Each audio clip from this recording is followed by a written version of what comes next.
Friends, it's Terry from Sisterhood of the Traveling Brush, and thanks for joining me. What I want to show you today is how to distress a piece of furniture using a random orbital sander. This drawer I've already done, and I did it first because I didn't want it too heavily distressed. What I did was sand, and underneath this painted finish is a dark brown stained finish that was already on the piece. This is a piece belonging to one of my customers, and we really wanted the lighter to show, so we had to cut through all of that.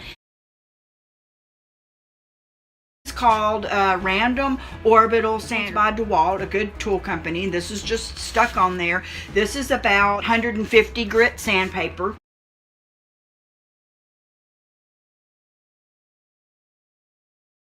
And that's how you use a random orbital sander to distress your piece.